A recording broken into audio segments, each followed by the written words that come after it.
Hello, જય શ્રી કૃષ્ણ. કેમ છો બધા? તમે બધા મજામાં છો અને તમારા બધાનું સ્વાગત છે મારી ચેનલમાં. હવે સવારનું કામ તો બધું થઈ ગયું છે, આપણે ફ્રી થઈ ગયા છીએ. જો કામ તો ચાલુ જ છે, કારણ કે 2 વાર કપડાં ધોવાઈ ગયા મશીનમાં અને 3જી વાર નાખ્યા છે પડદા. એટલે કામ તો ચાલુ જ છે, આમ ફ્રી નથી ત્યાં, કારણ કે જો બધું વાળવા છોડવાનું થઈ ગયું એટલે હવે બધાય કબાટ ને એવું બધું સાફ કરવાનું રોજે રોજ થોડું થોડું થશે. હજી રસોડાના કબાટે અમુક બાકી છે, અમુક થઈ ગયા છે, તો એ પણ કરશું આપણે. એટલે કાલે તો પછી કંઈ ટાઈમ નો રહ્યો બ્લોગ ઉતારવાનો, તો આજનો ને કાલનો બે મિક્સમાં આવશે. તો જો આપણે પડદા નવા બનાવી નાખ્યા છે, જોઈ શકો છો તમે.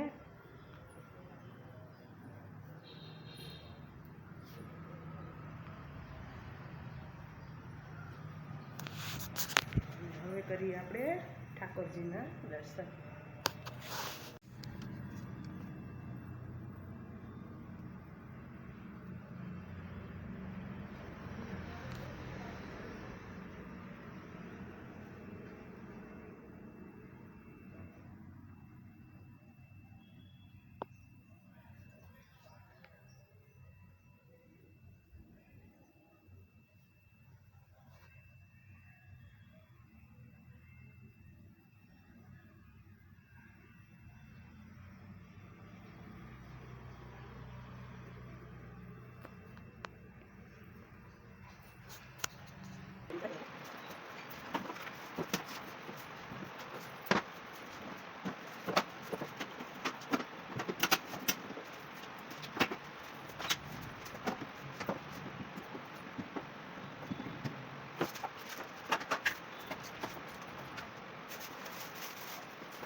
છે બાજરાના રોટલા અને રીંગણાનો ઓળો. ચાલો બધા જમવા. હા તો આજના વિડીયોને આપણે અહીંયા જઈ નાખીએ. મળીએ નેક્સ્ટ બ્લોગમાં. જય શ્રી કૃષ્ણ બધાને. લાઈક કરજો, શેર કરજો અને સબસ્ક્રાઈબ કરી લેજો.